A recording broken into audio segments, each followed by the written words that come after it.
23 پہ ان کے بارے میں یہ تحریر موجود ہے. کہتے ہیں آپ جوان ہوئے تو آپ کو عنایت ربانی اور جذبہ غیبی نے پا لیا اور اللہ کے سوا ہر چیز سے بیزار ہو گئے اور اپنے رب کی طرف ہماتن متوجہ ہو گئے. آپ نے خلوت اختیار کر لی اور لوگوں سے کنارہ کش ہو گئے. حضور دائمی اور پاس انفاس جو مرتبہ احسان سے عبارت ہے یکا یک آپ کو عطا کیا گیا اور آپ مرجع خلائق ہو گئے. تو میں نے جو احسان کا معنی یہ حضوری کی کیفیت سے کیا، یہ صرف ہمارا بیان کردہ مطلب نہیں بلکہ حضرت مولانا عبداللہ غزنوی مرحوم بھی یہی بیان اس کا معنی بیان کر رہے ہیں. حضور دائمی اور پاس انفاس جو مرتبہ احسان سے عبارت ہے یکا یک آپ کو عطا کیا گیا اور آپ مرجع خلائق ہو گئے. اب سامعین آپ دیکھیں کہ ان حضرات نے کس طرح مفہوم کو بدل ڈالا، کس طرح معنی بدل ڈالا، محض اشکال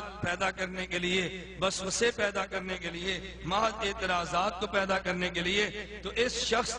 توصیف الرحمن نے ایک تو اس میں خیانت سے کام لیا، 3 خیانتیں کم از کم اس خائن آدمی نے ایک واقعے میں بیان کر دی. وہ کون سی خیانت؟ نمبر 1 کہ کہتے ہیں اس مجنون شخص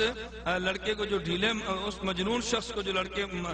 ڈھیلے مار رہے تھے، کہتے ہیں وہ لڑکے کہنے لگے کہ شخص یوں کہتا ہے کہ میں خدا کو دیکھتا ہوں، اور توصیف الرحمن نے کہا کہ وہ لڑکے کہنے لگے یہ شخص کہتا ہے میں اللہ کو دیکھتا ہوں، اللہ سے ملاقات کرتا ہوں، اللہ سے ملاقات کرتا ہوں. یہ لفظ اس کتاب میں موجود نہیں. اسی طرح جب حضرت شبلی فرماتے ہیں میں نے کہا یہ لڑکے تم پہ الزام لگاتے ہیں کہ تم اللہ کو دیکھنے کے مدعی ہو، اس نے اپنی طرف سے اضافہ کر دیا کہ لڑکے کہتے ہیں تو کہتا ہے اللہ سے ملاقات کرتا ہے اور تو کہتا ہے کہ تو اللہ سے سنتا ہے. یہ جملے موجود نہیں تھے، بددیانتی کر کے ان کا اضافہ کر دیا. اور یہ جو جملہ حضرت شیخ نے نقل کیا، اگر تھوڑی دیر بھی وہ مجھ سے غائب ہو جائے، اس کے بین القوسین جو فضائل اعمال میں حضرت شیخ نے جملہ لکھا یعنی حضوری حاصل نہ رہے، اس کو تو حذف کر گیا اور خیانت تو نے کی. اور اگلا جو اس کا اپنا شعر تھا کہ جس سے غائب ہو جائے کمانا یعنی حضوری حاصل نہ رہے، بڑا واضح لفظوں میں بن رہا تھا. خیالک فی عینی و ذکرک فی فمی و مسواک فی قلبی فأین تغیب. یہ بھی تو نے حذف کر دیا. یہ تم نے جہالت سے کام لیا اور بددیانتی سے کام لیا. تو تم جیسے جاہل، تم جیسے خائن اور تم جیسے بددیانت لوگ اگر توحید کا یوں معنی بیان کریں گے اور یوں امت مسلمہ پر فتوے عائد کریں گے، پھر اس امت کا اللہ ہی حافظ ہے. اللہ رب العزت امت کو تمہارے دجل و فریب اور تمہاری خیانتیوں اور بددیانتیوں سے محفوظ فرمائے. شرکی عقائد کے اندر ایک بہت بڑا عقیدہ وحدت الوجود کا عقیدہ ہے، جس کو صوفیاء اور قبر پرست پیش کرتے ہیں کہ اس کائنات میں جو کچھ ہے نعوذ باللہ ثم نعوذ باللہ وہ اللہ عز و جل کا سایہ ہے، عکس ہے، مختلف صورتیں ہیں. ابن عربی نے کہا تھا العبد حق والرب حق،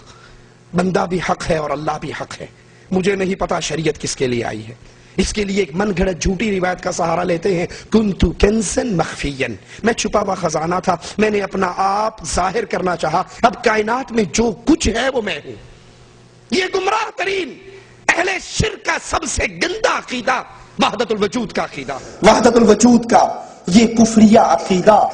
غور کیجئے گا، بڑی عجیب بات کہنے لگا ہوں. وحدت الوجود کا یہ کفریہ عقیدہ کفار مکہ کے اندر بھی نہیں تھا. اس کفر کی عقیدے کو کفار مکہ بھی نہیں مانتے تھے، وہ بھی خالق اور مخلوق کے فرق کو سمجھتے تھے. اب ان کے نام سے شیطان نے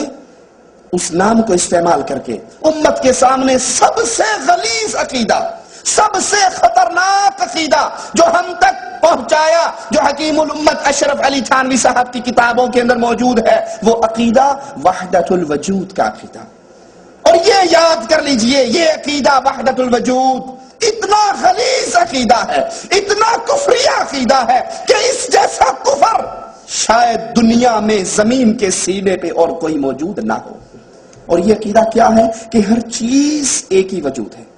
ہر چیز اسی اللہ کا وجود ہے، شکلیں مختلف ہیں، حقیقت میں اندر وہی ہے. اس کے لیے ایک جھوٹی من گھڑت روایت کا سہارا لیتے ہیں، کنتو کنزن مخفین، کہ مالک نے کہا، اور یہ جھوٹ ہے میرے اللہ عز و جل کی طرف، اللہ نے کہا میں چھپا ہوا خزانہ تھا، میں نے اپنے آپ کو ظاہر کرنا چاہا، تو میں اب دنیا میں جو کچھ ہے وہ میری ہی صورتیں ہیں، میں نے مختلف صورتیں اپنا لی اور دنیا میں آ گیا۔ یہ کفر کا عقیدہ وحدت الوجود کا، اس کو سامنے رکھیے۔ آپ نے توصیف الرحمان کی زبان سے قائلین وحدت الوجود کا تذکرہ سنا،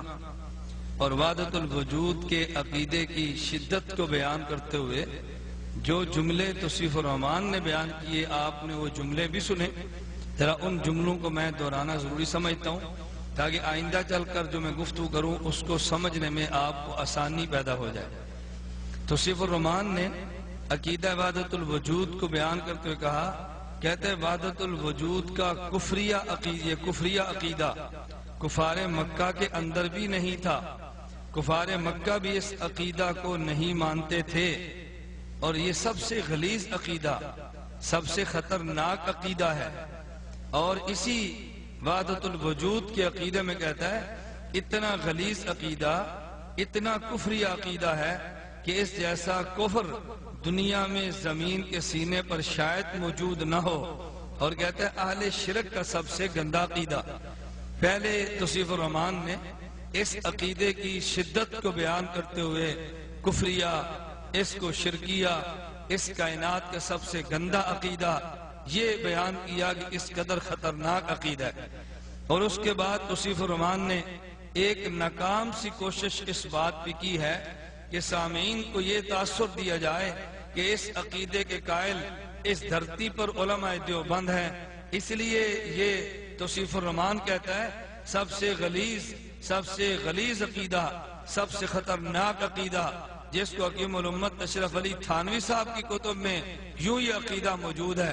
اب سامعین کو یہ تاثر دینا کہ یہ عقیدہ علماء دیوبند کا عقیدہ ہے، تو ظاہر ہے لوگ تو یہ سمجھیں گے اتنا گندا عقیدہ اگر علماء دیوبند کی کتب میں ہے تو علماء دیوبند شاید اللہ نہ کرے کس قدر گندے اور غلیظ ہوں گے۔ تو یہ تاثر اس نے دینے کے لیے علماء دیوبند کی عبارات کو پیش کیا ہے۔ میں آج کی نشست میں یہ بات واضح کرنا چاہتا ہوں کہ جو یہ وحدت الوجود کا عقیدہ جسے توصیف الرحمان نے کفر کہا، جسے توصیف الرحمان نے شرک کہا، جسے توصیف الرحمان نے غلیظ کہا، جسے توصیف الرحمان نے اس زمین کے سینے پر سب سے گندا عقیدہ کہا، جس کو توصیف الرحمان نے اہل شرک کا اس قدر گندا عقیدہ کفریہ بیان کیا کہ اہل مکہ کا کفار مکہ کافر ہونے کے باوجود بھی اس کفر کے قائل نہ تھے، تو اس کے قائل علماء دیوبند ہیں۔ میں کہتا ہوں نہیں، خدا کی قسم علماء دیوبند کے بارے میں یہ جو تم نے تاثر دیا کہ اس کے قائل محض علماء دیوبند ہیں، اور شاید علماء اہل حدیث اور تمہارے اکابر اس کے قائل نہیں تھے، یہ تم نے عوام کو دھوکہ دینے کے لیے اس طرز پہ گفتگو کی ہے، وگرنہ یہی عقیدہ وحدت الوجود